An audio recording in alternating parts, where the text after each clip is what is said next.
গোয়েন্দা বিভাগের প্রধান যিনি কয়েকদিন আগে আমাকে জানিয়েছে, হুজুর যেখানে যেই ফোর্সে আল্লাহ জানিয়েছে কোরআনের কথা আপনি ওইভাবে জনগণকে শোনাবেন। 56,000 বর্গ মাইলে কোনো অনুমতি নেওয়ার প্রয়োজন নেই। যদি কেউ কিছু বলে শুধু নাম, বাবার নাম আর গ্রামের নাম আমরা দেবেন, ও ঠ্যাং ভেঙে ফেলবো। আমি বললাম যে স্যার আপনি এতদিন ছিলেন কোথায়? আমার বছর হুজুর আমি নতুন দায়িত্ব পেয়েছি, আমি একজন মুসলমান, বাড়ি এই লালমনিরহাট। নাম বলতে নিষেধ করেছিল, তারপরও বলে ফেললাম এই জেলায় বাড়ি, আপনাদের এলাকার কৃতি সন্তান। ওই মুসলমানের যে নিয়ম নীতি ওইগুলো পালন করতে হলে কোন মহারথীর কাছে অনুমতি নেওয়া লাগবে। এই সিস্টেম বাতিল, এদেশে লাগবে না। বাংলাদেশের প্রধান উপদেষ্টা যিনি এখন আছেন ডক্টর মোহাম্মদ ইউনূস, উনি চেয়ারে বসার পরের দিন এই ঘোষণা দিয়েছে অন্যান্য ধর্মের অনুষ্ঠান যেভাবে হয় 12 মাসে 13 পূজা হয়, কোনো অনুমতি লাগে না, কোনো বাধাও নেই। সুতরাং মুসলমানের দেশে 96%, তাদের ধর্মের কথাগুলো মানুষ শুনবে, বুঝবে। এখানে আবার অনুমতি কিসের? এই সিস্টেম বানিয়েছিল ওই জালেমরা। ওই জালেমরা একেবারে নিচ থেকে শুরু করে উপর পর্যন্ত। আমি তো 13টা না 14টা জায়গায় দেখতাম নেওয়া লাগে।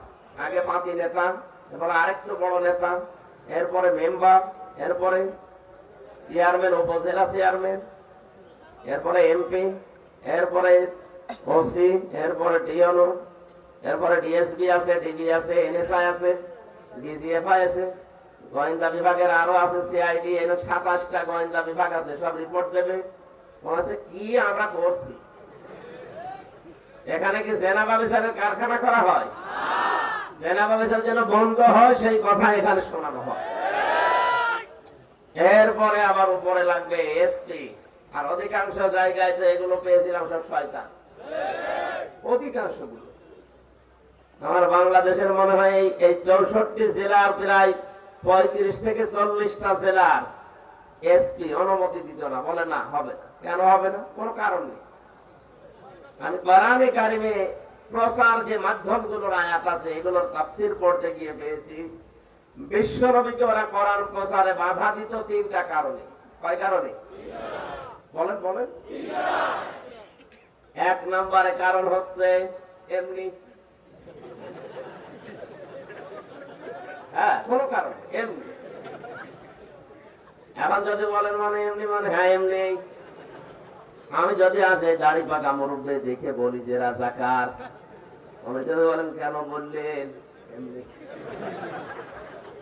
এমনি এই কারণে, কারণ আমার হাতে মাইক আছে, আমার হাতে এখন পাওয়ার আছে। আমি চেয়ারে বসে আছি না, যে যখন চেয়ারে থাকে সে তখন গিয়ারে থাকে। 15 বছরে গিয়ারে ছিল না, আল্লাহ একবারে হাওয়া দিয়েছে ছিড়ি যা, যাদের উপরে উঠেছিল একবারে অত নিচে নেমে গেছে। ওরা মনে মনে ভাবতো আল্লাহ মনে হয় এই নিয়ামত, এই ক্ষমতা, এই প্রভাব প্রতিপত্তি আমাদেরকে ভালোবেসে দিয়েছে। হ্যাঁ, কোরআনে কারিমে আল্লাহ জানিয়েছেন সূরা আলে ইমরান 168 নম্বর আয়াত। আপনারা আছেন তো? রব্বুল আলামিন বলেন 78 নম্বর আয়াত, ولا يحسبن الذين كفروا أنما نملي لهم خير لأنفسهم إنما نملي لهم ليزدادوا إثما ولهم عذاب مهين। বলেন আল্লাহু আকবার। হে নবী, কাফেররা ধারণা করেন তাদেরকে যে চেয়ার আল্লাহ দিয়েছেন ক্ষমতার, তাদের যে টাকা পয়সা, প্রভাব প্রতিপত্তি, এগুলো মনে হয় তাদের ভালোবেসে দিয়েছে। অথচ না, কাফেররাই চেয়ারে বসে মানুষের যে অধিকার নষ্ট করে, যে জুলুম করে, এগুলো আল্লাহ দিয়েছেন এই কারণে যাদের পাপের বোঝা যেন পূর্ণ হয়ে যায়। হয়েছিল 15.5 বছরে পাপের বোঝা, খাপের খাপ মিলে গেছে। এখন আর পানি দেবেন ধরবে না, পড়ে যাচ্ছে। পাপের বোঝা আপনার আবার নেবে কে? এই জন্য আল্লাহ পাক যখন ভরে গেছে ওয়ালাহুম আযাবুম মুহিন, ওদের জন্য অপমানজনক শাস্তির ব্যবস্থা আল্লাহ করে দিয়েছে। এত অপমান সে 850 বছর আগে একজন পালিয়েছিল, লক্ষণ সেন। আর ওর বোন পালালো হয়েছে 2024 সালের 5 আগস্ট। কত বছর পর? 850 বছরের ইতিহাসের ভেতরে পালানোর কোন ইতিহাস আমরা পাইনি। হ্যাঁ, শ্রীলঙ্কায় গিয়েছিল তার সম্মানের সাথে, কথা বলছে না। এখন ওরা আবার এসে দেশ চালাচ্ছে, দেশটা স্বাভাবিক বানিয়ে ফেলেছে। কিন্তু এরা যেভাবে পালিয়েছে স্বাভাবিক না। আমার মনে হয় এখন পাতি নেতা থেকে শুরু করে যে পালিয়েছে সে পর্যন্ত এদেশের কোন জায়গায় যদি এসে বলে যে আমি অমুক দলের লোক, মানুষ পিটিয়ে মেরে ফেলবে। এটা হচ্ছে আযাবুল মুহিন, তাদের জন্য অপমানজনক শাস্তি এটা। যতগুলো মানুষ আছে তাদেরকে আল্লাহ এত অপমান করেছেন, আমি শুধু কালা মানিককে নিয়ে ভাবি আল্লাহ ওর বিসিটা উড়ে গেল, সংসার করবে কি নিয়ে? যদি ওদের নিজের আপন বর সংসার লাগে না, ওদের হাজারো সংসার আছে, কিন্তু ওইগুলো তো এখন আর টিকবে না। কথা বলে না কেন? মাঝে মাঝে আল্লাহকে বলি, আল্লাহ তুমি যদি জীবনে আর কিছু না দেখাও, 15.5 বছরের অত্যাচার সহ্য করার সব আমি মিটিয়ে ফেলেছি, শুধু কালা মানিকের দিছি ওরা দিকে, আর কিছু লাগে না। তাহলে বলছিলাম কি, পৃথিবীতে আমরা নবীজির কোরআন প্রচারে বাধা ছাড়া দিয়েছিল তাফসীর বলছে 3টা কারণে। তার 1 নাম্বার কারণ হচ্ছে এমনি কোনো কারণ ছিল না। কারণ আবু জাহেলের হাতে রাষ্ট্রীয় ক্ষমতা ছিল, তার হাতে পাওয়ার ছিল, চেয়ার ছিল, তার হাতে ঘোষণা দেওয়ার মতো ওই সময়ের যেটা স্যাটেলাইট, ওই সময় যারা কোরআনে কারীম প্রচার করার জন্য নবীজি যেমন ব্যবহার করেছিলেন লাল কাপড়।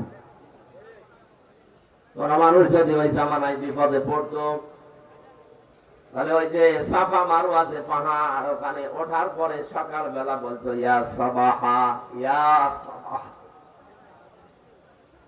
মানুষ মনে করতো লাল কাপড় উঠতেছে কোন বিপদ মনে হয়, এখান থেকে একটা শিক্ষা বের হয়। আজ যারা বিভিন্ন মাধ্যম গুলো ব্যবহার করে এই যে দিনের কথা বলেন, দিনের বাইরে যে কথাগুলো আছে এগুলো প্রচার করার মাধ্যম ব্যবহার করছেন। দিনের প্রচারটা আছে এর মাঝামাঝি, এর বাইরে আরো অনেক প্রচার মাধ্যম কাফেরদের আছে না? ওরা নোবেল, নাটক, থিয়েটার, সিনেমা এগুলো প্রচার করছে। এটা প্রচার মাধ্যম যেটা, এটা কিন্তু আজকাল 2 দিন আগে না, এটা আবহমান কাল থেকে চলে আসছিল। নবীজি কাফেরদের তৈরি করা ওই জিনিসটা ব্যবহার করেছিলেন ওই সময়। লাল কাপড় উড়িয়ে দেওয়ার এই সিস্টেম, এটা নবীর আবিষ্কার করা না, এটা কাফেরদের বানানো, কাফেরদের তৈরি করা আবিষ্কৃত স্যাটেলাইট প্রচার মাধ্যম তিনি ব্যবহার করেছিলেন। এই কারণে যে ইসলাম প্রচার হবে, আমি শুধু মুখে বললে আর কয়জন শুনবে? হাজারো মানুষ যদি এক জায়গায় হয়, একবারে আওয়াজ দিলে কানে পৌঁছিয়ে যাবে। এটা করার জন্য যে মাধ্যমটা, ওটা লাল কাপড়। ওটা কি?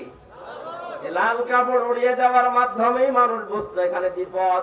সবাই যখন আসতো তখন বলতেন ইয়া আইয়ুহান নাস কুলু লা ইলাহা ইল্লাল্লাহু তুফলিহুন। হে মানব মণ্ডলী, সফলতা যদি পেতে চাও তাহলে আল্লাহর কালেমার ঘোষণা দাও, বলেন সুবহানাল্লাহ। আবু জাহেলের হাতে সমস্ত লাইনগুলো সব ছিল, এজন্য ও নিজে নিজে, নবীজির কোনো দোষ ছিল না, তারপরও নবীজিকে কোরআন প্রচারে বাধা দিত। এমনি কি কারণে? এই যে তিনি পালিয়ে গেল, একটা কথার কারণে পড়ে গেছে। শুধু রাজাকার বলেছিল ছাত্রদের, আমার বয়স এখন 33 বছর, আমাকে যদি আপনি এই কথা বলেন, এটা বলতে হবে এমনি। কোন কারণ আছে? আমার বাবার জন্ম ওই সময় হয়েছে কিনা আল্লাহ জানে না। আমার বাবার এখন 52 বছর, আর দেশ স্বাধীন হয়েছে 53 বছর। তার মানে না আমার বাবার ওই সময় জন্ম হয়নি, আর আমার মায়ের তো হয়নি। আমার মা আমার বাবা ছাড়া 10 বছরের ছোট। কি করে আপনি আমার মতো মানুষকে রাজাকার বলে চালাতে চান? এই জন্যই চান 1500 বছর আগে কাফেররা যা করেছিল, তাদের প্রেতাত্মা হিসাবে আপনিও তাই করছেন। এমনি কি কারণে? দুই নম্বরে বিশ্ব নবীর প্রতি যখন ওহী নাযিল হতো কোরআনে কারীম, তখন নবীজি অস্থির হয়ে পড়তেন, ঘেমে যেতেন, তিনি এদিকে ওদিকে তাকাতেন। আল্লাহর নবী মুহাম্মদুর রাসূলুল্লাহর এই অস্বাভাবিক আচরণ দেখে ওই জামানার কাফেরেরা নবীকে বলতো, এই লোকটা পাগল হয়ে গেছে, পাগলামি করছে। বাংলাদেশে সব আলেম কোরআনের কথা প্রচার করছে না। তাফসীর মাহফিল, ওয়াজ মাহফিল, ইসালে সওয়াব সব লেখা থাকে, ঠিক আছে, কিন্তু বাস্তবে দেখছি সব আলেমগুলো কোরআনের কথা প্রচার করছে না, এই জন্য তাদের বাধাও নেই। যারাই কোরআনের কথা প্রচার করে তাদের সিস্টেম হচ্ছে ওহির একটা ভার আছে। কি আছে? না, আল্লাহ বলেন এমন ওহী আপনাকে দিয়েছে, এটা অনেক ভারী। পাহাড়ের উপরে যদি নাযিল করতাম, ইন্না আরাদনাল আমানাতা আলাস সামাওয়াতি ওয়াল আরদ ওয়াল জিবাল, পাহাড়ের উপরে যদি দিতাম, পাহাড় ফেটে টুকরা টুকরা হয়ে যেত, চুরমার হয়ে যেত ভেঙ্গে। আকাশে দিলে আকাশ সহ্য করতে পারে নাই, শেষ পর্যন্ত আমি মানুষকে দিয়েছি, মানুষ নির্দ্বিধায় এটা নিয়েছে, কিন্তু টের পাচ্ছে না যে কি নিয়েছে। এত ভারী ওহীর, যারা সত্যি ওহীর ভার বহন করে, এই মানুষগুলোর আচরণ, এদের অ্যাক্টিভিটিস, এদের কাজকর্ম, এদের সব অস্বাভাবিক হয়ে যায়। ওই মানুষগুলোকে দেখে তখন দেশের যারা মুনাফিক, কাফের, মুশরিক, ওপরে মুসলমান, ভেতরে নষ্ট, এই মানুষগুলো তখন বলে পাগলামি করছে। দেশে হুজুর আর নেই, এর এত কথা বলার দরকার কি? এরকম কথা দেশে বলে না। আমার রিমান্ডে 10 দিনের, আমার মনে হয় 10 দিনে এক প্রশ্নটা করেছিল একবার, প্রতিদিন নিয়ে এসে এই প্রশ্ন করতো যে দেশে কি আর হুজুর নেই, আপনার এত কথা বলার দরকার কি? আমি যখন বলেছিলাম, দেখেন আমি যা পড়েছি এটা যদি আমি দুনিয়ার কোন স্বার্থ পেয়ে ওই আলেমদের মতো গোপন করে রাখি, তাহলে আমি জাহান্নামের আগুন খাওয়ার শামিল। ইন্নাল্লাযীনা ইয়াকতুমুনা মা আনজালাল্লাহু মিনাল কিতাব ওয়া ইয়াশতারুনা বিহি সামানান কলিলা উলাইকা মা ইয়াকুলুনা ফি বুতুনিহিম ইল্লান নার। সূরা বাকারার 174 নম্বর আয়াতে আল্লাহ জানিয়েছেন, এই পৃথিবীর ময়দানে নিশ্চয় যে বাছারা কোরআনের কথাগুলো জানার পরে দুনিয়ার কোন স্বার্থ পেয়ে গোপন করে দেয়, এ যেন জাহান্নামের আগুন পেটে ঢোকায়। কারণ কোরআন গোপন করলে সবচেয়ে বেশি খুশি হয় ইহুদিরা। কারা? বলেন বলেন। এরপরে মুশরিকরা। এই যে দুনিয়ায় এই দুইটা জাতি মুসলমানদের ভয়ঙ্কর শত্রু। লাকাতিদান্না আশাদ্দান্না সিয়াদাওয়াতাল লিল্লাযীনা আমানুল ইয়াহুদা ওয়াল্লাযীনা আশরাকু। হে নবী, আপনি ভয়ঙ্কর শত্রু হিসাবে দুইটা দলকে কাজ করতে দেখবেন দুনিয়ায়, একটা ইহুদি আর একটা মুশরিক।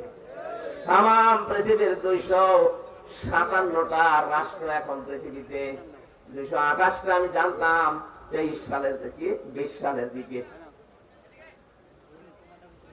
ওখান থেকে জাতিসংঘের বাইরে আমাজনের পর যে সমস্ত রাষ্ট্রগুলো এখন স্বীকৃতি এখনো পায়নি, স্বীকৃতি অস্বীকৃতি মিলে এখন দেশে পৃথিবীতে রাষ্ট্রের সংখ্যা 257টা, আর জাতিসংঘের অন্তর্ভুক্ত রাষ্ট্রের সংখ্যা 195টা।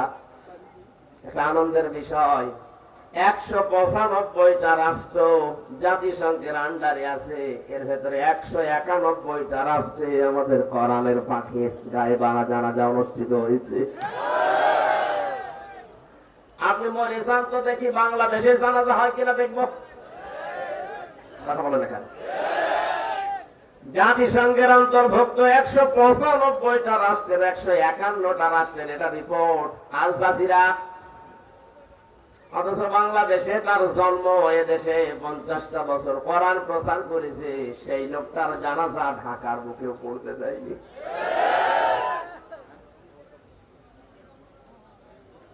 কোরআনে কারীম যে মানুষগুলো সত্যি ওহী মনে করে, যেটা আল্লাহর ওহী, এর একটা যেহেতু ভার আছে, যাদের কাঁধে তা আসে, এই মানুষগুলো তখন অস্বাভাবিকের মতো আচরণ করে। এদের মাঝে মাঝে চোখ বন্ধ হয়ে যায়, এরা ঘেমে যায়, এরা অস্থির হয়ে পড়ে। তখন এই দেশের মুনাফিক যারা, ইহুদি খ্রিস্টান বৌদ্ধ মুশরিক যারা, তারা মনে করে লোকটা পাগলামি করছে। তাহলে নবীকে কোরআন প্রচার করতে গিয়ে পাগল বলেছিল 2 নম্বরে, কারণ তার অস্থিরতা দেখে। 3 নম্বরে, আজকে যদি এই মিঠাপুকুরে কোন একটা মাজার থাকে, মানুষ যদি ওখানে যে সেজদা দেয়, মাহফিলের যিনি প্রধান অতিথি অধ্যাপক গোলাম রব্বানী সাহেব, উনি মনে করেন আপনার মসজিদের ইমাম, জোহরের নামাজ আদায় করে উনি যদি বলে মুসল্লিরা চলো আজকে এই মাজার ভেঙে ফেলা হবে, কারণ এখানে আল্লাহর বিরুদ্ধে অবস্থান নিয়েছে, শিরিক হচ্ছে, এরকম মাজার দেশে নেই। সারা বাংলাদেশের যতগুলো মাজার অধিকাংশ জায়গায় শিরিকের আর জেনার কারখানা। গোপনে জেনা করলে হয় প্রকাশে করে, হয় হাতের জেনা, নাই চোখের জেনা, নাই মনের জেনা, আর নিচেরটা তো আছেই, এখন বোঝায় না। আপনি যদি দেখতে চান চান মাজার গুলোতে বাকি আল্লাহ বিরোধী কাজ, যেটা ডাল বাবা গাঁজা অপেনে চলে, এই জন্য দেশের হক্কানি আলেমরা জানিয়েছে কোন মাজারের দরকার নেই, সব মিশিয়ে দাও মাটির সাথে। ভাঙ্গা আরম্ভ হয়েছিল, অনেক চটালা দেখলাম বলছে না জীবন দিয়ে দেব। আরে শয়তান, আল্লাহ পাক সবচেয়ে বেশি ঘৃণা করে 2 প্রকার মানুষকে, শাস্তি তাদেরকে ডবল ডবল দেবে। তার 1 নম্বরে যারা দুনিয়ায় মাজারের খাদেম। আপনি আর খেদমত করার জায়গা পান না, মাজারের খাদেম হয়ে বসে আছেন। এখানে আপনার উদ্দেশ্য এই যে এখান থেকে মাল কামানো। কেন আসলে যে লোকটা শুয়ে আছে কবরেও যদি আল্লাহর ওলি হয়, আল্লাহ তাকে দেখবে। আপনি জট নিয়ে বসে বসে গাঁজা খাচ্ছেন মানে? রাষ্ট্রের দায়িত্বে যারা আছে, বিশেষ করে ধর্ম মন্ত্রণালয়ে যিনি আছেন এখন ডক্টর আফাম খালিদ সাহেব, স্যারকে আমরা আহ্বান জানাবো, এদেশে যত মাজার আছে সবগুলো রাষ্ট্রের আন্ডারে নিয়ে নেন। এখান থেকে যে টাকা মানুষ বুঝে না বুঝে অর্থ দেয়, এই টাকাগুলো সব রাষ্ট্রের কাজে লাগায়। 1-2 টাকা না, বহু টাকা কালেকশন হয় এখানে। আপনি আন্ট্রসে যান, কত টাকা সেখানে কালেকশন হয়।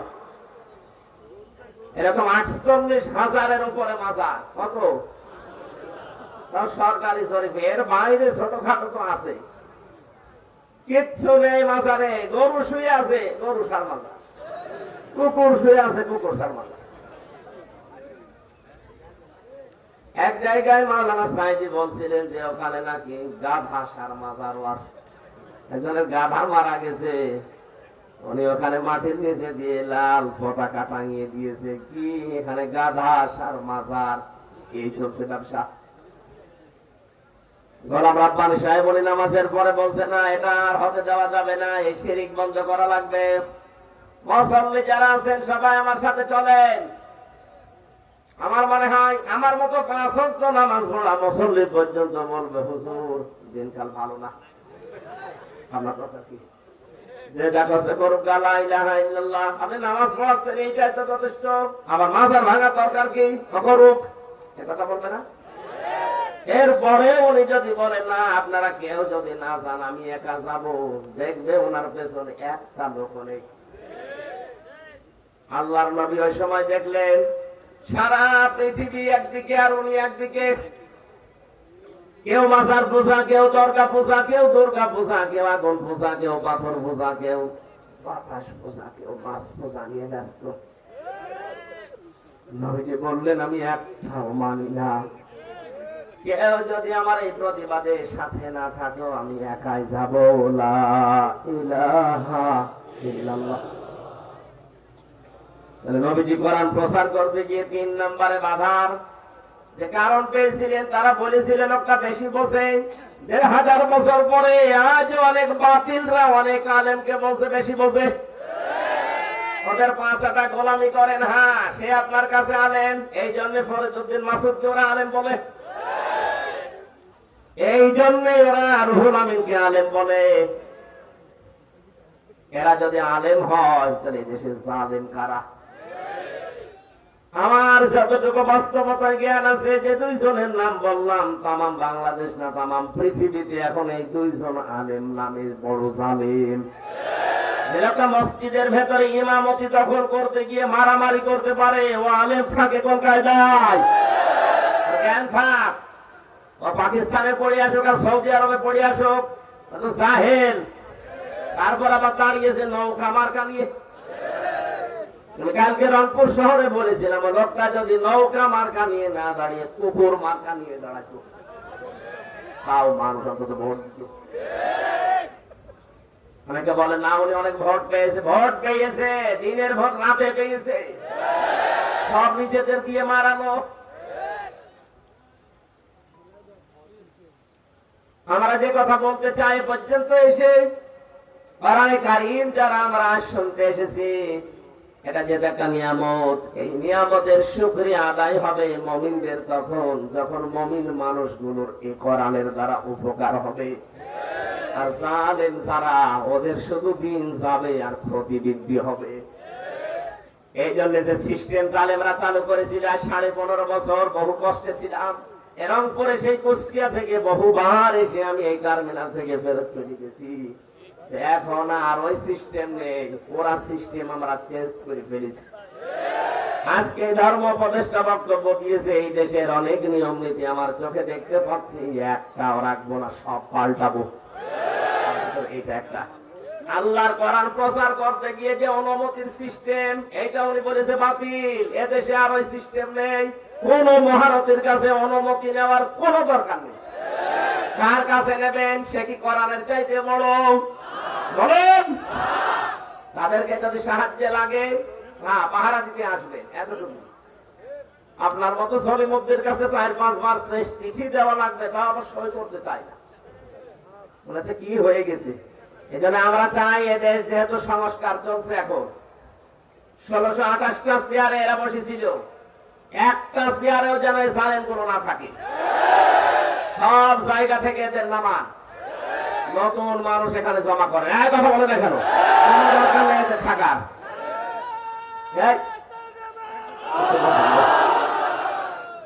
1473 জন মানুষ মারা গেছে 5 তারিখের আগে। আজকের রিপোর্ট 780 জনের উপরে হাসপাতালে বেডে কাতরাচ্ছে।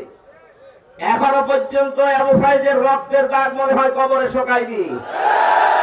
আর এর ভেতরে অনেক জালেমরা পায়তারা করছে যে আমি চট করে চলে আসবো। আসেন, আপনাকে চট করে আসলে চট করে আমরা আয়না ঘরে ঢুকি। 113টা মামলা, হত্যা মামলা, গুমের মামলা, খুনের মামলা, 113টা। বাকি তো মামা পাচার করা মামলা আছে। এক একটা মামলায় যদি 1 বছর করেও জেল হয়, আমার যে মামলা দিয়েছিল, এক মামলায় যদি রায় দিত সর্বোচ্চ 3 মাস জেল হইতো, কারণ আমার সন্দেহ ভাবে ধরিস। আর আপনি তো একেবারে প্রমাণিত। এদেশের একজন প্রখ্যাত আইনজীবী জানিয়েছেন, উনি যে অপরাধ করেছে, অপরাধের শাস্তি দেওয়ার জন্য কোন মিথ্যা কথা যদি বলা নাও লাগে, শুধু সত্য কথাগুলো যদি প্রমাণ করা যায়, 1000 বার ওনার ফাঁসি হবে। আপনি আসেন, আপনাকে আমরা চট করে ঢুকলে ফট করে ঢুকিয়ে দেব। বাকি রসিদ আছে, কথা বলে না। আপনাদের মনে হয় একটু কষ্ট লাগছে, আপনাদের আবার বৌমা না, একটু কষ্ট লাগছে।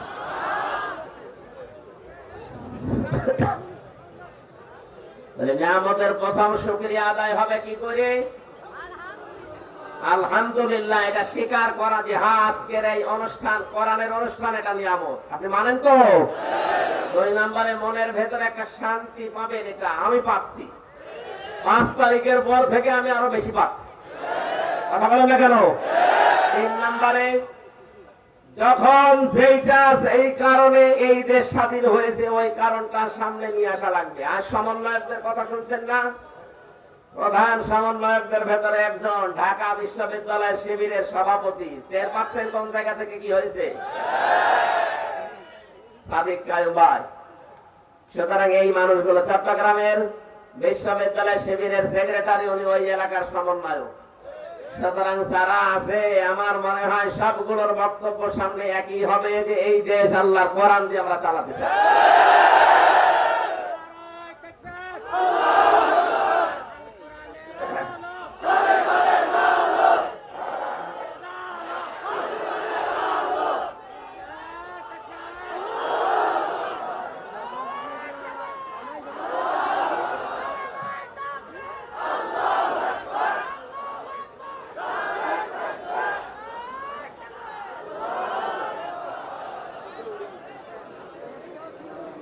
কিচ্ছু লাগবে না, সব বসেন। সুবহানাল্লাহ আলহামদুলিল্লাহ লা ইলাহা ইল্লাল্লাহ সুবহানাল্লাহ আলহামদুলিল্লাহ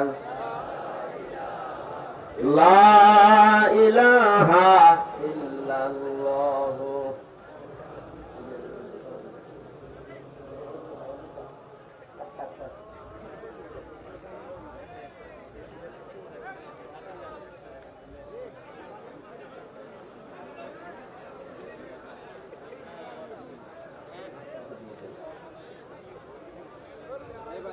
লা ইলাহা ইল্লাল্লাহ মুহাম্মাদুর রাসূলুল্লাহ সাল্লাল্লাহু। আমার আজকের তেলাওয়াতকৃত আয়াত আপনারা শুনেছেন সূরা মুমিনুনের 12-13 দুইটা আয়াত পড়েছি। আমরা তাফসীরুল কোরআন মাহফিল লেখা দেখলাম, তাফসীর আকারে কথা বলবো ইনশাআল্লাহ। আপনারা সাহায্য করবেন তো ইনশাআল্লাহ? জবান খুলে কোরআনে প্রবেশ করেন। আউযু বিল্লাহি মিনাশ শাইতানির রাজিম বিসমিল্লাহির রহমানির রহিম ওয়ালাকাদ খালাকনাল ইনসানা মিন সুলালাতিন মিন طين ثم جعلناه نطفة في قرار مكين। এই তাফসীরে যাচ্ছে, খুব খেয়াল করে শুনবেন, যে কয় মিনিট বলি খুব খেয়াল করি। সূরা মুমিনুন কোন সূরা? মুমিনগণ নামে আল্লাহ একটা সূরা দিলেন।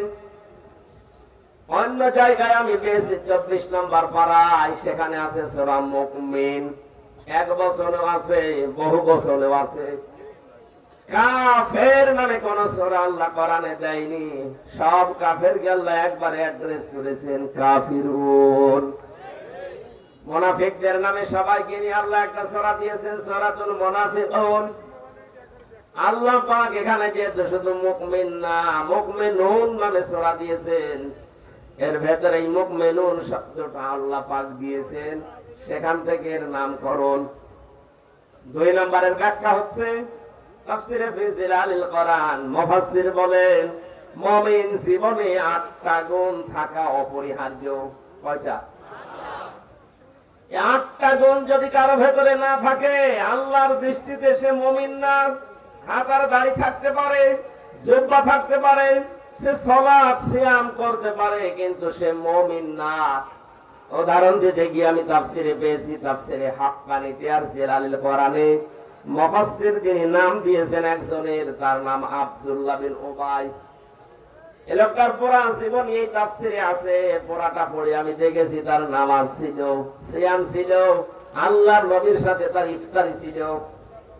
এই লোকটার দাড়ি ছিল নবীর মতো, জুব্বা ছিল নবীর মতো, পাগড়ি বাঁধত নামাজের আগে, তাসবিহ হাতে নিয়ে তাসবিহ টিপতেছিল, দস্তরখানা বিছিয়ে খাবার খেত। ওর জীবনে পুরাটা আমি দেখেছি, কোন খোদ আমার দৃষ্টিতে পাইনি। একটা খোদ ছিল ওর জীবনে, আল্লাহর নবী চাইতেন কোরআন দিয়ে দেশ চলুক, ও চাইতো আবু জেহেলের নিয়ম দিয়ে চলুক। এ বাংলাদেশে এরকম মুমিন নেই। নামাজও পড়বে, সিয়াম করবে, হজ করে আসে, যাকাতও দেয়, কিন্তু কোরআন দিয়ে 56,000 বর্গ মাইল চলবে, এটা ওর কাছে দুনিয়ার কাজ মনে হয়, রাজনীতি মনে হয়। ও চাই যে হ্যাঁ আমার নেতা নেত্রী যা বানিয়ে গেছে ওইটা দিয়ে দেশ চলুক। ওর ভেতরে আর আব্দুল্লাহ বিন উবাইয়ের ভেতরে কোনো পার্থক্য নেই। এই জন্য এই ধরনের মানুষ যারা মারা যাচ্ছে আজ, যারা জাতীয়তাবাদ করেন, যারা সমাজতন্ত্র করেন, যারা ধর্ম নিরপেক্ষ মতবাদে দেশে কায়েম করার চেষ্টা চালান, সাফ পরিষ্কার ভাষায় বলছি, মাওলানা মামুনুল হক জেলখানায় বারবার আমার এইটা জানাতো হামজা, যদি এই ধরনের কোন মানুষ মারা যায়, যারা কোরআন দিয়ে দেশ চলবে এটা চাই না, মানুষের নিয়ম দিয়ে দেশ চলুক এটা চাই, এগুলো মুশরিক। এরা যদি মারা যায় এদের জানাজা পড়াবো না, এদের কবরের কাছে যাব না। আমি বারবার বলেছি ভাই আপনি এই বিষয়টা নিয়ে এত পড়া কেন? কোরআনের আয়াত তিনি আমার শোনাতেন, ওয়ালা তুসাল্লি আলা আহাদিম মিনহুম মাতা আবাদা ওয়ালা তাকুম আলা কবরি ইলা আখির আয়াত। সূরা মুনাফিক তাওবার 84 নম্বর আয়াত। হে নবী, এই চরিত্রের মানুষ যদি মারা যায়, যারা সব আপনার মেনে নিয়েছে, শুধু রাষ্ট্র চলবে কোরআন দিয়ে, এটা যারা মানতে পারে না এরা হচ্ছে মুনাফিক। এই মানুষগুলো মারা গেলে শুধু এই আব্দুল্লাহ বিন উবাই না, আল্লাহ এখানে হোম দিয়েছেন। কে দিয়েছেন? খেয়াল করেন, আল্লাহ পাক কি আব্দুল্লাহ বিন উবাইয়ের নাম জানতেন না? বলেন না কেন? ওনার নামটা দিলেন না কেন? কিয়ামত পর্যন্ত যেহেতু এই চরিত্রের মানুষ আসবে, এই জন্য আল্লাহ হোম দিয়েছেন জমির এটা বহু বছর।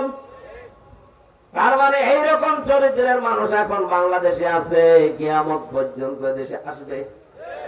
১৫০০ বছর আগে মসজিদে নববীতে ২৩ জন মানুষ নিয়ে নবীজি বসা ছিলেন। এই লোকটার ছেলে এসে বসেছিল, ইয়া রাসূলুল্লাহ, আমার বাবা মারা গেছে, আপনি জানাজা পড়ান আর গায়ের জামাটা দেন, কাফন বানান। নবীজি কাপড় খুলে দিয়েছিলেন, জানাজার জন্য যাবেন। হযরতে ওমর বসা ছিলেন, বললেন হে নবী আপনি যাবেন না? 22 জন সাহাবী দাঁড়িয়ে গিয়েছিলেন। নবীজি বললেন ওমর আমার জামা ছেড়ে দাও, আল্লাহ আমাকে এখনো নিষেধ করেনি জানাজা পড়তে। হযরতে ওমরের কথা হাইলাইট করে তিনি গেলেন। কাতার সোজা হয়ে গেছে, এটা ইবনে কাসিরে আছে। কাতার সোজা করে নবীজি দাঁড়ালেন তার লাশটা নিয়ে, গায়ে নবীজির জামা দেওয়া, নিচে ইমামতি করবেন। 3টা কাতার হয়ে গেছে। সঙ্গে সঙ্গে জিবরাইল এসে বলে হে নবী, এর জানাজার নামাজ আপনার পড়ানোর দরকার নেই। শুধু জানাজা না, এর জন্য নামাজ তো পড়বেনই না, এর কবরের পাশেও দাঁড়াবেন না।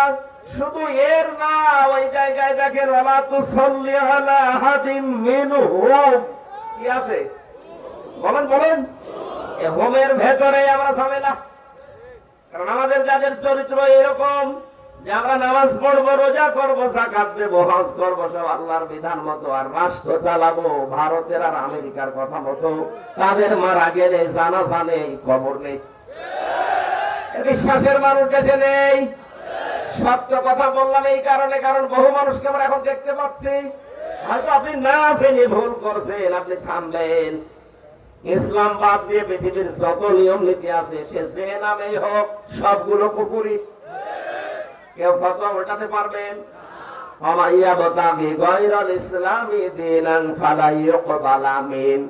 দুনিয়াতে ইসলাম বাদ দিয়ে কোন তন্ত্র মন্ত্র দিয়ে আল্লাহকে আপনি রাজি করাতে পারবেন না। ফালাই ইউকবালা মিনহু, ফালান আছে, ইউকবালা এটা মোসারে বর্তমান, ভবিষ্যৎ, প্রেজেন্ট, ফিউচার। এখন হচ্ছে না, ভবিষ্যৎ বলতে কিয়ামত পর্যন্ত হবে না। আমার মনে হয় এত বড় অকট্য দলিল দেওয়ার পরে আমি আয়াত বলছি, এটা সূরা আলে ইমরানের 85 নম্বর আয়াত, 3 নম্বর পারা 20 নম্বর পৃষ্ঠা 4 নম্বর লাইনে আছে। যত তাফসীর আছে দেশে, সব তাফসীরে মুফাসসিরে একই কথা দিয়েছেন, ইসলাম বাদ দিয়ে দুনিয়ার কোন নিয়ম নীতি দিয়ে আল্লাহকে রাজি করা যাবে না। এরপরও যদি কারো বিবেকের দরজায় তালা লাগানো থাকে, এ তালা যদি খুলতে না চায়, কোরআনের আয়াত দিয়ে আমি আঘাত দিলাম, এরপরও আপনার তালা খোলে না, আমার মনে হয় ওই তালার উপরে কুকুরে প্রসাব করিস।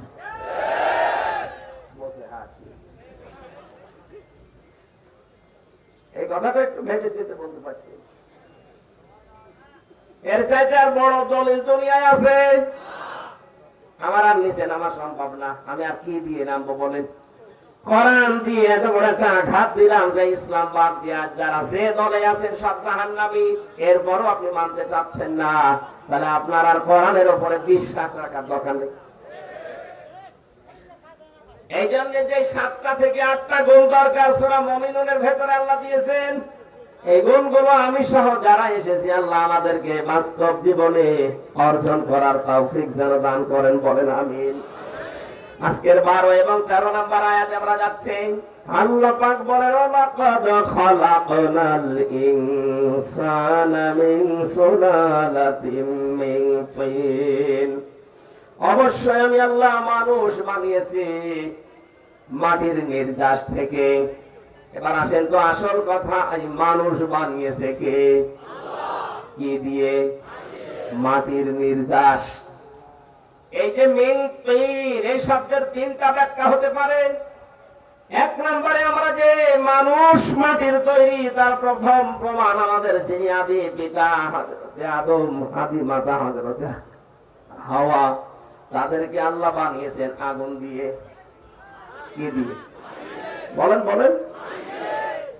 হযরতে আদমকে আল্লাহ বানিয়েছেন মাটি দিয়ে। আজরাইল এই পৃথিবীতে এসে এক থাবা দিয়ে মাটি নিয়েছিল 40 মণ। এটা তাফসীরে হাক্কানিতে আছে। 40 মণ মাটি নিয়ে ফেরেশতাদের হাত দিয়ে আকৃতিটা বানিয়েছিলেন। এই যে বডিটা 36 হাত মোটা ছিল, 120 হাত লম্বা ছিল। এটা প্রথম বললাম আল্লাহ নিজের রূহ দিলেন নাক দিয়ে। বিশাল দেহ পড়েছিল, এখনো মুখ, এই যে চেহারাটা, এটা আমার আল্লাহ এখনো বানাননি, শুধু বডি বানিয়েছে ফেরেশতারা। রব্বুল আলামিন বলেন আমি নিজে আমার দায়িত্বে আমার মন মতো করে মানুষের এই চেহারাটা আমি নিজে বানিয়েছি। এই জন্য কাউকে বলতে নেই যে তোর মুখে লাথি দেব, কারণ মুখটা বানিয়েছে কে? আরো জোরে বলেন। অনেক মেয়েরা রাগ হয়ে গেলে ছেলেকে মেয়েকে গালি দেয় যে তোর মুখে লাথি দেব। কথা বলে কেন? আজকে থেকে তওবা করেন, এই কথা আর বলবেন না, কারণ মুখটা বানিয়েছে কে? 18,000 মাখলুকাত আমরা নাম শুনি, এর চাইতেও বেশি আছে, হাজার হাজার মাখলুকাত আছে আল্লাহর। যত মাখলুকাতের পরিচয় আমরা জানি, যারা জানি না, সব চাইতে সব চাইতে সব চাইতে সুন্দর করে আল্লাহ বানিয়েছেন এই মুখটা। লাকাদ খালাকনাল ইনসানা ফি আহসানি তাকওয়িম সুম্মা রাদাদনাহু আসফালা সাফিলিন। অবশ্যই আমি মানুষের আকৃতি পৃথিবীর সব কিছুর তুলনায় সুন্দর বানিয়েছি। আহসান এতে তাফসীর দিয়েছেন, এত সুন্দর আর কোন সৃষ্টি নেই। আল্লাহ পাক বলেন মিন সুলালাতিন মিন তিন, তার প্রথম প্রমাণ তোমাদের আদি পিতা যেটা, এটা যেহেতু মাটি দিয়ে, এই হিসাবে তোমরা দাবি করতে পারো তোমরা মাটির তৈরি। 2 নম্বরে পেয়েছি পৃথিবীর সব খাদ্য যেহেতু মাটি থেকে উৎপন্ন হয়, কি? আর এই খাদ্য মানুষ খায়। খাদ্য খাবার পরে তাদের রক্ত, চর্বি, চামড়া, বীর্য এগুলো তৈরি হয়। বিজ্ঞান এখন দেখতে পাচ্ছে খাবার খাবার পরে নির্যাস গুলো দিয়ে রক্ত তৈরি হয়, আর 70 ফোঁটা রক্ত দিয়ে 1 ফোঁটা বীর্য তৈরি হয়। এবার যারা যুবক মানুষ আছেন, যৌবনের কারণে যারা বিভিন্ন কায়দায় এটা নষ্ট করে ফেলছেন, সারা জীবনের জন্য পস্তাতে হবে, এটা কিন্তু ফেরত আসবে না। নাকি এলাকার যুবক মানুষ নেই? কারা কারা এই গোনা করেন হাত তোলেন তো। এলাকায় নেই, আমি জানতাম, আন্দাজে বসে আছে। এই এলাকায় থাকবে কি তুমি? এটা চাষার এলাকা। চাষার দেখেছেন যৌবন কিরকম? মরণের আগে স্ট্যাটাস দিয়েছিল আমার যৌবন এখন একেবারে অটুট। তার মানে চাষা জীবনে এসব গোনা করি। চাষার এলাকার লোকদেরও এসব অটুট আছে নাকি? ঠিক না, এটা যারা করছেন আমি হাসির জন্য বলি না, খুব মারাত্মক বিষয়।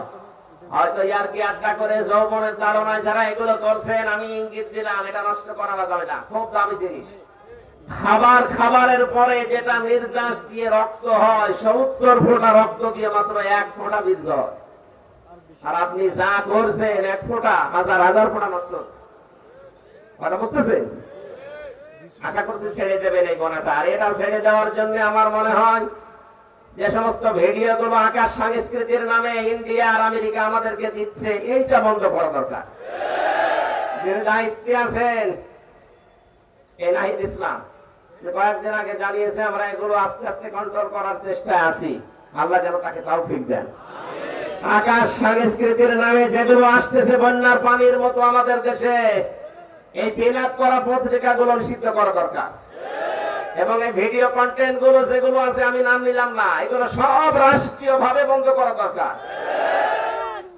অনেক দেশে এটা আছে, এটা বন্ধ আছে, স্যাটেলাইটের মাধ্যমে ওরা বন্ধ করেছে, কন্ট্রোল করেছে। আমাদের দেশেও সম্ভব। আমেরিকার মতো এত বড় দেশ, বাংলাদেশের মতো 59টা বাংলাদেশ জোড়া দিয়ে যত বড় হয়, আমেরিকা একা এত বড়। বাংলা তো আংশিক। এজন্য আহ্বান জানাচ্ছি আপনাদেরকে, আমি সহ যারা আছে যুবক মানুষ, এই গোনাটায় যদি কেউ অভ্যস্ত হয়ে পড়েন, এই উলঙ্গ ছবি, নেকেট ছবি, উল্টা পাল্টা জিনিস আমরা আজকে থেকে আল্লাহর ভয়ে আর দেখবো না। কারা রাজি আছেন দেখি হাত তোলেন তো। এই মুরব্বী, আপনি কি আপনার বয়স 90 বছর, হাত তুলে বসে আছে। ঠিক আছে, ও কি মারবে, ও হাত তুলে বসে আছে। ওর জীবন যৌবনে আছে, ও কিয়ামত পর্যন্ত আর কিছু বের করতে পারবে? দরকার নেই। যুবক মানুষ যারা কথা দিলেন, আল্লাহ যেন আজকের এই মাহফিলে কথাটা মরণ পর্যন্ত রাখার তৌফিক আমাদের ভিক্ষা দেন, বলেন আমিন। ওই বীর্য যেহেতু মায়ের রেহেমের ভেতরে যায়, আল্লাহ পায়ে খেয়াল করেন। আল্লাহ রাব্বুল আলামিন আমাদের জন্মের কাহিনীটা আমাদেরকে শোনাচ্ছেন, কারণ একটা দুর্বল জায়গায় তিনি আঘাত দিয়েছেন, আমরা যেন কাজ হয়ে যাই, আল্লাহর সাথে নাফরমানি না করি। কাইফা তাকফুরুনা বিল্লাহি ওয়া কুনতুম আমওয়াতান, কেমন করে কুফরি করো আমার সাথে, আমার বিশ্বাস করো না, আমাকে মানতে চাও না। আমার তো নিজেরই বিশ্বাস হতে চাই না যে তোমরা আমাকে মানবে না, কারণ তোমরা মৃত ছিলে। কি ছিলে? বাবার স্ফলিঙ্গ দিয়ে।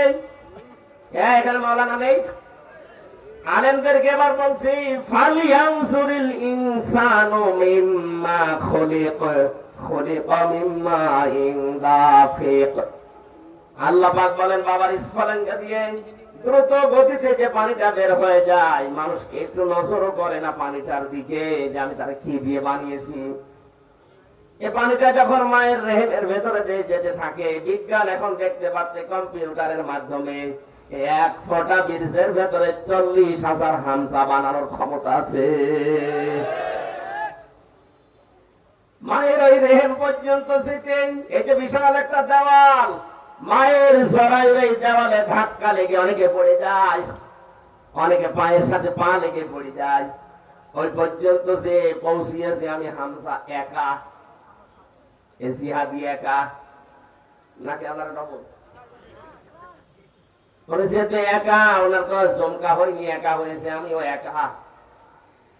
বিজ্ঞান এখন জানাচ্ছে ওখানে পর্যন্ত সেই কয়টা যেতে পারে, ওই কয়টাকে আমার আল্লাহ বাচ্চা বানায়। পৃথিবীর ইতিহাস প্রমাণ করছে 13টা বাচ্চা এক মহিলার হয়েছে এই দুনিয়ায়, ক্যালিফোর্নিয়ায়। কত? আমার মা আমাকে একা পেয়েছে, আর ক্যালিফোর্নিয়ার ওই মহিলাটা 13টা জন্ম দিয়েছে, তার মানে 13টা ওই জায়গায় গিয়ে পৌঁছিয়েছিল। আমাদের জীবনটা শুরুই হয়েছে বাবার স্ফলিঙ্গ দিয়ে বের হওয়ার পরে, কষ্টের পরে কষ্ট সহ্য করতে করতে। লাকাদ খালাকনাল ইনসানা ফি কাবাদ। আল্লাহ পাক বলেন অবশ্যই আমি মানুষকে কষ্টের পরে কষ্ট সহ্য করে করে বড় করছি। ওকে বানিয়েছি কষ্ট তৈরি করার জন্য, সহ্য করার জন্য। ওখানে যখন যায়, ওখানে যাবার পর জন্ম থেকে শুরু করে যেহেতু আমাদের ঘাত প্রতিঘাত চলছে, যতদিন আজরাইল না আসে আমাদের এই প্রতিবাদ প্রতিঘাত প্রতিহাত বেঁধে থাকবে না, চলতেই থাকবে ইনশাআল্লাহ। সুতরাং এখন যে প্রতিবাদ মুখর চলছে সারা দেশে, কোন জালেম এখন আর সাহস পায় না। আমরা যেহেতু জন্ম থেকে প্রতিবাদী, জন্ম থেকে আমরা কষ্ট স্বীকার করছি, স্ট্রাগল করে করে আসছি, আমাদের স্ট্রাগল যেন বন্ধ না হয়, তাহলে আবার জালেমরা চট করে ঢুকে পড়বে। কথা বলেন না কেন? আমরা মরণ পর্যন্ত এটা করে যেতে চাই। নবীজি বলেন মায়ের রেহেমের ভেতরে যে থলিটা আছে, এখানে বাবার এই নাপাক পানিটা জমা হয় 40 দিন। সুম্মা খালাকনাহু মিন নুতফাতিন সুম্মা জাআলনাহু নুতফাতান ফি করারিম মাকিন। আমি অতঃপর এই বীর্যটাকে একটা সুরক্ষিত জায়গায় আমি আল্লাহ স্থাপন করি। এটা করারিম মাকিন, এটা এমন একটা জায়গা হাতের স্পর্শ ছাড়া এই জায়গাটা আল্লাহ পাক বলেন এখানে আমি আল্লাহ 40 দিন ওখানে জমা করে এই নুতফা হয়ে থাকে এখানে 40 দিন এখানে আস্তে আস্তে আল্লাহ বাড়িয়েছে সুম্মা খালাকনান নুতফাতা আলাকাতান ফাখালাকনাল আলাকাতা মুদগাতান ফাখালাকনাল মুদগাতা ইযামা ইলা আখির আয়াত 40 দিনে আমি তাকে নুতফা থেকে আলাক বানাই কি বানাই বলেন আলাক কাকে বলে বিজ্ঞান আজ দেখতে পাচ্ছে আলাক হওয়ার জন্য 3টা জিনিস লাগে ওর ভেতরে একটা চর্বি লাগে রক্ত লাগে আর দোড়া কাটা ভাব লাগে আপনি রাবারের উপরে কামড় দিলে যেমন দাগ বসে যাবে ওরকম একটা দাগ ওখানে দেখা যাবে মায়ের পেটের ভেতরে প্রথম 40 দিনের পরে যে আকৃতি পায় এই 3টা জিনিসই সেখানে পাওয়া গেছে বলেন সুবহানাল্লাহ রাব্বুল আলামিন বলেন 43 পর আমি আল্লাহ নিজের পক্ষ থেকে 5টা জিনিস মানুষকে দান করি আর ওই যে মায়ের রেহেমের ভেতরে যে ফাঁকা জায়গাটা ছিল এই জায়গাতে আমি আল্লাহ পাক ওখান থেকে 4টা জিনিস নেই বাবার এই না পাক পানিটা নিয়ে আমি আরো 4টা জিনিস বানাই চুল রগ হাড় আর পর্দা রক্ত গোশত চর্বি আর চামড়া 4-8টা জিনিস এক হয় কিন্তু মানুষ তৈরি করতে 13টা জিনিস কমপক্ষে লাগে বাকি 5টা আমি আল্লাহ আমার রব নামের কারণে বান্দাকে দান করি এই তথ্যটা আছে সূরা নাহলে 14 নম্বর পারা 14 নম্বর পৃষ্ঠার 14 নম্বর লাইনের 78 নম্বর আয়াতের মাঝের অংশে আছে ওয়াজআলা লাকুমুস সামআ ওয়াল আবসারা ওয়াল আফইদা ইলা আখির আয়াত আল্লাহ পাক বলেন শ্রবণ শক্তি দর্শন শক্তি বাক শক্তি আকল শক্তি আর ঘ্রাণ শক্তি এই 5টা আমি আল্লাহ আমার নিজে রব নামের কারণে বান্দাকে দান করি 8-5-13টা জিনিস যখন এক হয়ে যায় তখন ফেরেশতারা আমারে জিজ্ঞাসা করে এরে বানাবো কি সিদ্ধান্ত দেয় হামজা কে আপনারা জেগে আছেন তো কে দেয় ওয়াল্লাযী ইউসাউবিরুকুম ফিল আরহামি কাইফা ইয়াশা এই সে আল্লাহ যিনি মায়ের রেহেমের ভেতরে তোমাদের আকৃতিটা বানায় এই যে ছেলে দেবেন না মেয়ে দেবেন এটা দুনিয়ার কারো দায়িত্বে নেই এটা শুধু আল্লাহর দায়িত্বে বলেন আল্লাহু আকবার এখান থেকে প্রমাণ হয় ছেলে হোক মেয়ে হোক সিদ্ধান্ত যেহেতু আল্লাহর আপনি যেটা চাচ্ছিলেন ওইটা যদি না হওয়ার পরে স্ত্রীর উপরে রাগ করেন এই রাগটা আপনার বউর উপরে না রাগটা কার উপরে আল্লাহর কোন সিদ্ধান্ত যদি কেউ মেনে না নেয় রাগ করে ওর ইমানের ভেতরে সমস্যা হবে না এজন্য ছেলে হোক মেয়ে হোক রাগ করা যাবে না আমি নিজেকেও নিজে ওয়াজ করছি কারণ আমার 2টা মেয়ে আছে আর একটা হবে শুনছি ওইটাও মেয়ে হোক চেয়েছিলাম ছেলে আল্লাহ দেয়নি তার উপর আমি খুশি আছি সুস্থ হলে যথেষ্ট কথা বলে না কেন না হোক আমার আল্লাহ যদি ভালোবেসে নবীর এই হাদিস আমার মাঝে মাঝে মনে পড়ে বিশ্ব নবী বলেন যার 3টা মেয়ে আছে তাকে যদি 11টা শিক্ষা দিতে পারে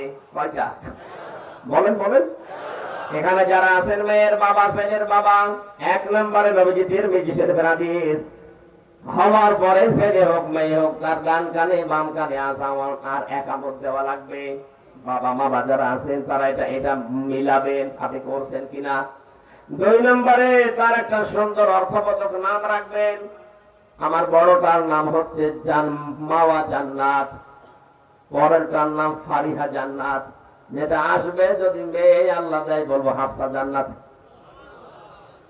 ছেলের নাম একটা ঠিক করেছিলাম তো হবে না যা আছে ওই আমার নামের সাথে ভয়াকার আছে হাফসা জান্নাত মিলিয়ে রাখবো ইনশাআল্লাহ অর্থবোধক একটা নাম রাখবেন কিয়ামতের দিন কিছু আল্লাহ যখন না পাবেন নামের ওসিলায় হলো মাফ করে দেবেন এই হাদিস শোনার পরে নাকি যিনি পালিয়েছে উনি চিন্তা করছে আমার নাম তো সুন্দরী হাসিনা মানে সুন্দরী হাসিনা মানে কি কিয়ামতের দিন আল্লাহ যদি ওনার নামের অর্থ ধরে ডাক দেয় সুন্দরী একেবারে উড়ে চট করে চলে আসবে। এই নামটা আগামীতে আমার মনে হয় সুন্দরী আর থাকবে না, নামটা গালি হয়ে যাবে। যত মানুষের চোখের পানি এই নামের সাথে জড়িত, এই নাম থাকবে। ইয়াজিদ নামটা খারাপ না, কিন্তু জুলুম করার কারণে ওর নামটা আল্লাহ গালি বানিয়ে দিয়েছে। কিয়ামত পর্যন্ত কোন মানুষের নাম আপনি ইয়াজিদ পাবেন না, সে যে খারাপই হোক। আমি তো বহু জায়গায় গেছি, বহু জাতির সাথে মিশেছি, একটা হিন্দুর নামও আমি ইয়াজিদ পাই। দরকার হয় কুকুর রাখবে, কয়সু কয়সু। ওর দাদি যদি ডাকে কি রাখবে? কুকুর। এই কুকুর পানি নিয়ে আয়। তারপরেও ইয়াজিদ রাখবে না, কারণ নামটা গালি। নামটা কি? নামটা সুন্দর, কিন্তু নামটা গালি বানিয়ে দিয়েছে জুলুমের কারণে। এই পৃথিবীতে যারা জুলুম করে তাদের সবকিছু আল্লাহ অপছন্দ করেন, ঘৃণিত নিন্দিত করে দেয় এই পৃথিবীর সৃষ্টি জগতের কাছে। এটাকে আমি বানালাম। আপনি দেখবেন কালের আবর্তনে নামটা গালি হলো বলে এখনই অনেকে পরিচয় দিতে রাজি হচ্ছে না। আমার 5 তারিখের পরে আমার বংশের তো সব ওই লাইনে ছিল, 100 জনের 98 জন। অনেক চাচা আমার বিকাল 5টার দিকে কল দিয়ে বলছে, হাফিজা আমরা সব জামাতি ইসলামী করি না। এখন কেন 15.5 বছর না, ওখানে আর থাকা যাবে না। এগুলো মাঝারি এবং ছোট ধরনের জালেম ছিল। বিকাল 5টা বাজতে বাজতে 5 তারিখে আগস্টে পরিবর্তন হয়ে গেছে। আর বাকি যে বড় জালেম গুলো ছিল এগুলো পালিয়েছে। ওগুলো যেন আর আসতে না পারে, এই জন্য ওদের নামের ছবি দিয়ে তালিকা করে মোড়ে মোড়ে টাঙিয়ে দেবে। কোন জালেম যেন এ দেশে আর ঢুকতে না পারে। কথা বলে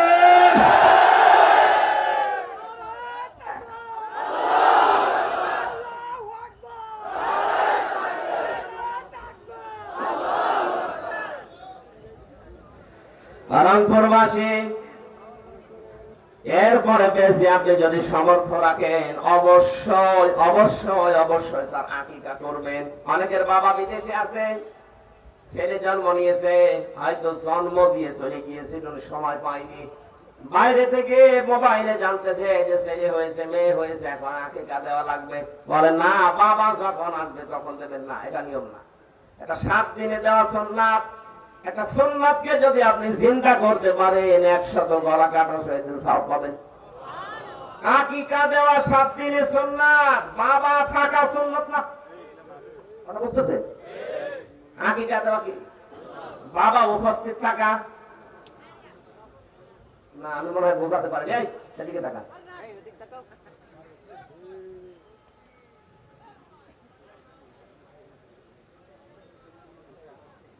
শেষ করে দেবো না কি? সমস্যা কি? কথা বুঝতেছেন? আকিকা দেওয়া সুন্নাত, বাবা উপস্থিত থাকা। ঠিক আছে, এটা মনে রাখবেন। অধিকাংশ মানুষ বিদেশে থাকে। এরপরে কোরআন শেখানো তাকে বাধ্যতামূলক, মাস্ট বি, এটা শেখানোই লাগবে। যেহেতু এতদিন পর্যন্ত শিক্ষা ব্যবস্থাকে জাহান্নামে পৌঁছিয়ে দিয়েছিল এই 2টা দুষ্ট লোক, এই নওফেল আর দীপমণি। আল্লাহ 2টাকে ধরেছে। এই কথা বলছে না কেন? উপযুক্ত শাস্তি দেওয়া দরকার মুসলমানদের শিক্ষা ব্যবস্থা ধ্বংস করার অপরাধে। কোথায় নামিয়েছে? শিক্ষা ব্যবস্থাকে এত নিচে নামিয়েছে, মুসলমানদের ইসলাম শিক্ষা পড়াচ্ছে একটা হিন্দু। এটা সুনামগঞ্জের সাল্লায়। কোথায় নেমেছিল বলেন তো? এই জন্য আমরা যখন এখন আবার ফেরত পাচ্ছি, ধর্ম উপদেষ্টা আবারও জানিয়েছে যে আমরা আবার আগের গুলো সব ফেরত আনতে চাই। নবীজির হেরা গুহার কাহিনী ছিল না, গাড়ে সুরের কাহিনী ছিল না, বলেন বলুন, ওইগুলো নিয়ে আসেন, আমরা ওইগুলো আমাদের বাচ্চাদেরকে পড়াতে চাই। আমি চিন্তিত আছি আমাদের বাচ্চাদেরকে নিয়ে এতদিন, কিন্তু এখন চিন্তাটা আস্তে আস্তে কেটে যাচ্ছে ইনশাল্লাহ। এরপরে তাকে 10 বছরে নামাজের তাকিদ দেবেন। এর আগে যদি নামাজ এমনি এমনি পড়তে যায়, ভালো পাস করে, না পড়লে অসুবিধা নেই। কিন্তু 10 বছরের পরে যদি মারধর করা লাগে, মারাও যায় আছে, কিন্তু নামাজ পড়তে হবে। আপনি আদর করে বলবেন না আরেকটু বড় হোক, আরেকটু বড় হতে হবে, যখন একেবারে হয়ে যাবে তখন পিটানিতেও কাজ হবে না। গান যদি কেউ বাঁকা করে এভাবে লাগিয়ে 10 বছর পরে বলে আমি সবাই মিলে মিঠা পুকুরে সোজা করবো, আপনি বাঁকা হয়ে যাবেন, ওটা সোজা হবে? এখানে 10 বছরে নবীজি নির্দেশ দিয়েছেন, এর ভেতরে কারণ আছে।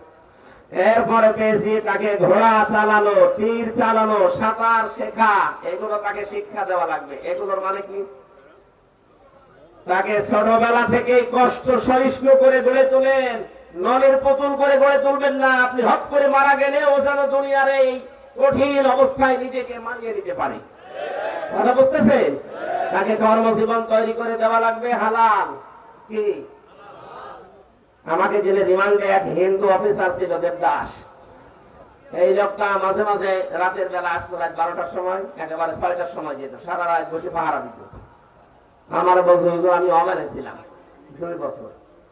ওখানে যে ওই হোটেলে খাবার খেতাম, ওই হোটেলে খাবার সময় দেখেছি ওই লোকটা নিজে হোটেলে বসে বসে টাকা গুনতেছে, আর নিজের একটাই মাত্র ছেলে, তারা বানিয়েছে হোটেলের বয়। মানে পানি এনে দেয়, তরকারি দেয়, খাবার দেয়, রুটি দেয়, এই কাজটা। আমি 2টা বছর পরে ওনারা জিজ্ঞাসা করলাম, ওনার ভাষা যেহেতু আমি জেনে ফেলেছি, অথচ লোকটা হিন্দু। বলছে, আমি বললাম যে ভাই আপনি এই জায়গায় বসে টাকা গণনা করে সারাদিন, আর আপনার ছেলে সারাদিন এই গাধার মতো খাটে, আপনি ওকে এই কাজে লাগিয়েছেন, ভালো জায়গায় দিতে পারেননি। উনি আমারে বলেছিল যে আপনার বাড়ি কোথায়? বলে বাংলাদেশ। আপনি দেখেন বাংলাদেশ, ভারত, পাকিস্তানের মুসলমানেরা যেভাবে ইসলামকে মানে, কোরআনকে মনে করে, আমরা ওইভাবে না, আমাদের সিস্টেমটা একটু আলাদা। কোরআনে কারীম আমাকে 1500 বছর আগে জানিয়েছে, ইয়া আইয়ুহাল্লাযীনা আমানু ইন্না মিন আজওয়াজিকুম ওয়া আওলাদিকুম আদুওয়াল লাকুম ফাহযারুহু ইলা আখির আয়াত। ঈমানদারেরা, অবশ্যই কোন সময় তোমাদের স্ত্রী, সন্তান, সম্পদ, এগুলো তোমাদের ফিতনার কারণ হবে, পরীক্ষার বস্তু হবে, এদের থেকে সতর্ক থাকবা। সুতরাং আপনার সন্তানের ভবিষ্যৎ তৈরি করতে গিয়ে কোনো অবৈধ চেয়ারে আপনি তাকে বসাবেন না। কথা বলেন? কারমাইকেল কলেজ থেকে ফার্স্ট ক্লাস ফার্স্ট পাওয়ার পরে তার চাকরি হয় না, আর রোল নাম্বার 80, 35 লাখ টাকা নিয়ে তার চাকরি দেয়, এমন যুগ এই দেশে তৈরি হয়েছিল না? কারা করেছিল? যে বাবাগুলো করেছিলেন, আপনি ভুল করেছেন। আপনি দেখেন তো ওই লোকরা মুসলমান, ইসলাম কিভাবে মানতেছিল। আমার দায়িত্ব ছিল ছেলেকে একটা সুন্দর নাম রেখে তাকে দ্বীনের শিক্ষা দেওয়া, আমি দিয়েছি। তার একটা সৎ পাত্রী দেখে পাত্রস্থ করা, আমি করেছি। 4 নম্বরে তার একটা কর্মজীবন তৈরি করা হালাল, আমার যা সামর্থ্য ছিল আমি তৈরি করে দিয়েছি। ওর যতটুকু যোগ্যতা সে অনুযায়ী ওকে আমি হোটেলের বয় বানিয়েছি। ওর জন্য তার আমি অবৈধ ভাবে বাম হাতে ইনকাম করে অন্য কোনো জায়গায় আমি দিতে পারি না, তাহলে আমার আখিরাত নষ্ট হবে। আমাদের দেশের মানুষগুলো যদি কোরআন এইভাবে আমরা বুঝতে পারতাম, এই দেশে কোন মানুষ চেয়ার, ডেঙ্গি, আইসি হতে পারতো না। আমান আসমি হতে দেশের সেনাবাহিনীর প্রধান। এই কথা বলেন না কেন?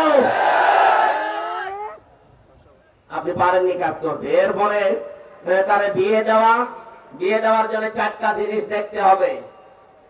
আজ আপনি প্রথমে হারাম কাজ দিয়ে আরম্ভ করেন ছেলের বিয়েকে, ছেলেরে আর ছেলের দুলা ভাইকে পাঠায় মেয়ে দেখতে, এটা জায়েজ আছে?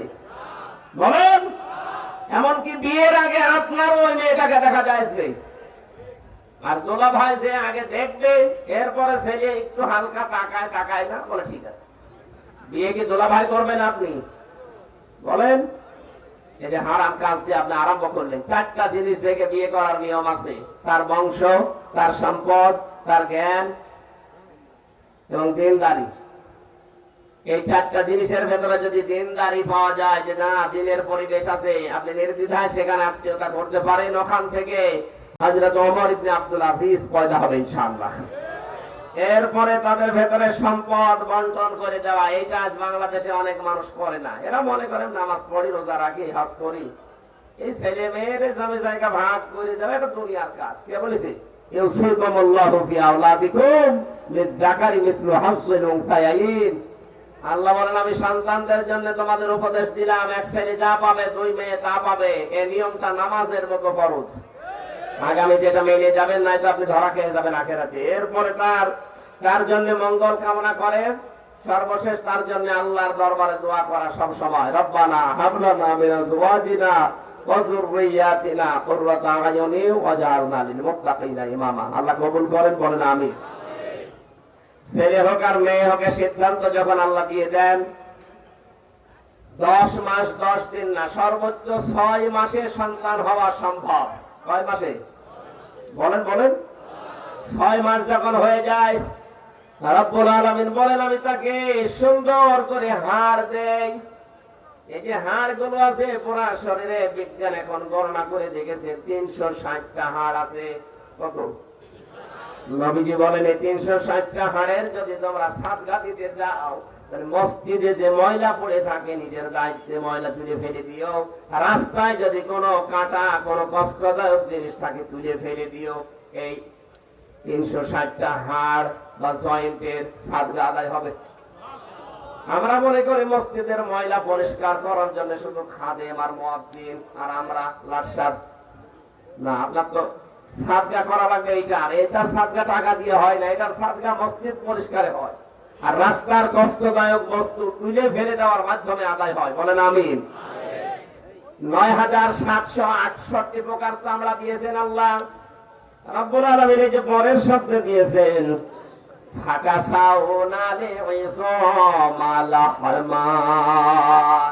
শুধুমাত্র গোশত দেয়নি, গোশতগুলো পছন্দ হবে। আগলা হয়ে থাকলে খারাপ দেখা যাবে। জানে ৯৭৬৮ প্রকার চামড়া আমি আল্লাহ পুরা শরীর দিয়ে ঢেকে দিয়েছি। এক এক জায়গার চামড়া এক এক রকম। আপনি দেখবেন বগলের নিচে যে চামড়াটা আছে, এই চামড়ার সাথে মুখের চামড়ার মিল নেই। কথা বলছেন না? বগলের চামড়া এমনিতেই নিচে গরম থাকে। এজন্য যারা বিভিন্ন রকমের কাপড় চোপড় গায়ে দিতে চায় না, গরিব মানুষ স্টেশনে বাস স্ট্যান্ডে থাকে, রাস্তার ধারে ঘুমিয়ে থাকে, এদের ঘুমানোর স্টাইল দেখবেন এই বগলের নিচে হয় হাত দিয়ে ঘুমায়, নয় হাঁটুর ভেতরে হাত তুলে দিয়ে ঘুমায়। এখান থেকে একটা গরম বের হয়। এই চামড়ার সাথে আপনি মুখের চামড়ার কোনো মিল পাবেন না। এজন্য দুনিয়ায় হাত মোজা আছে, পা মোজা আছে, কান মোজা আছে, কিন্তু মুখ মোজা নেই। মুখ মোজা আছে? মুখ মোজা যদি দেওয়া লাগতো তাহলে কাজ করতেন কি করে? আল্লাহ যে ৯৭৬৮ প্রকার চামড়া গুলো আমি একটা একটা করে সাজিয়েছি সাদকা আদায় করার জন্য। যে রক্ত তোর শরীরে আমি প্রবাহিত করেছি, আমার দিনের জন্য যদি এই রক্ত তোকে জমিনে ঢেলে দেওয়া লাগে, পিছপা হবি না। এই জন্য আল্লাহ কিছু রক্ত আমাদের ভেতরে রিজার্ভ করে রেখে দিয়েছেন। এর পরের শব্দে দিয়েছেন সুম্মান শাআনাহু খালকান আখার ফাতাবারাকাল্লাহু আহসানুল খালিকিন। বলেন আল্লাহু আকবার। প্রতিটি মানুষের শরীরের ভেতরে এই যে গোশত আর এই হাড়, এর মাঝে যে রক্তগুলো আল্লাহ আলাদা আলাদা করে থোকা থোকা রেখে দিয়েছেন, এগুলো প্রবাহিত না, থোকা থোকায় রক্তগুলো। আল্লাহ বলেন দুনিয়ায় আমার দ্বীনের জন্য, মানবতার জন্য যদি আবু সাঈদের মতো রক্ত দেওয়া লাগে, এইটা রিজার্ভ করে দিলাম। সময় আসলে এগুলো রংপুরের মানুষকেও দেওয়া লাগবে। অন্য একটা সৃষ্টির আকৃতি দিয়ে সুন্দর বরকতময় করে আমি আল্লাহ দুনিয়া থেকে তোকে নিয়ে আসবো। বিজ্ঞান জানিয়েছে মানুষে মাটি দিয়ে তৈরি নির্যাস দিয়ে।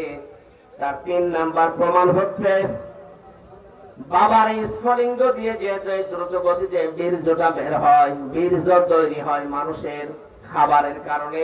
খাবার তৈরি হয় মাটি থেকে। খাবার তৈরি হয় কোথা থেকে? মাটির ভেতরে। বিজ্ঞান এখন জানিয়েছে কমপক্ষে 10টা জিনিস দিয়ে মাটি তৈরি করা।